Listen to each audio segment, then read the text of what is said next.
Apa yang kemudian disebut dengan rasa takut? Maka penulis sebutkan al-khawfu sautullah yasuqu bihi ibadah ila al-ilmi wal amal liyanalu bihi ma'al qurba minallahi ta'ala.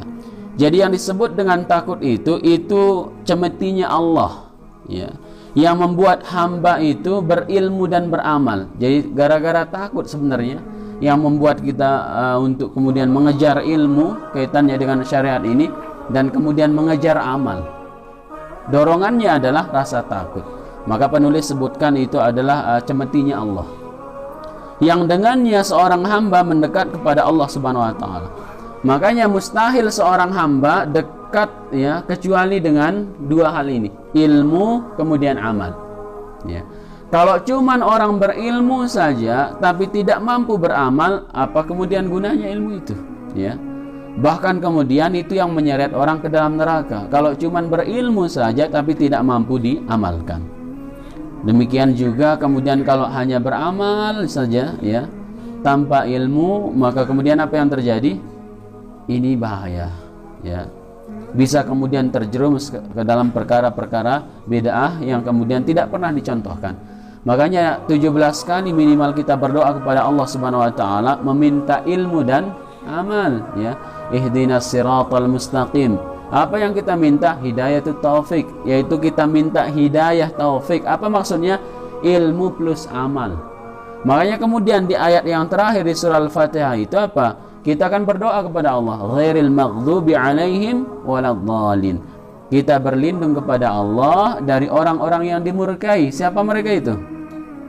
Al-Yahud. Kenapa disebut orang yang dimurkai, orang yang dimarahi? Karena mereka itu faham Nabi Muhammad itu Nabi dan Rasul terakhir, tidak mau diikuti. Mereka berilmu, tidak beramal. Waladhdallin juga begitu orang-orang Nasrani, ibadahnya semangat luar biasa tapi nol ilmunya, ya. Makanya disebut dengan sesat. Ada tidak kira-kira orang yang ingin tersesat? Tidak ada, ya. Kenapa orang tersesat? Tidak tahu jalan, tidak tahu ilmu. Kenapa kita kadang tujuan kita ke barat, tiba-tiba ke timur? Itu namanya apa? Tersesat, ya. Kita bukan sengaja ke sana karena kita tidak tahu ilmunya.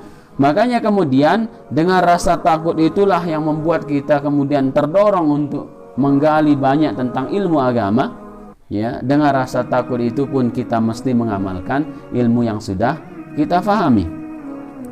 Wahuwa ibaratun an ta'allumil qalbi wa ihtiraqih bisababi tawaqqa'u makruh fil istiqbal. Apa kemudian yang disebut dengan takut itu lagi, kata penulis, itu ungkapan, ya, perih dan terbakarnya hati, ya, sakitnya hati disebabkan sesuatu yang akan terjadi di dalam urusan akhirat adalah hal-hal yang dia takuti. Jadi dia khawatir, gitu, ya, hatinya kemudian merasa sakit, ya, kemudian hatinya bahkan bisa terbakar. Maksudnya terbakar itu, ya, benar-benar dia khawatir sekali terhadap sesuatu yang buruk yang akan terjadi di masa depannya.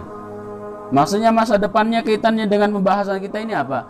Kaitannya tentang akhirat.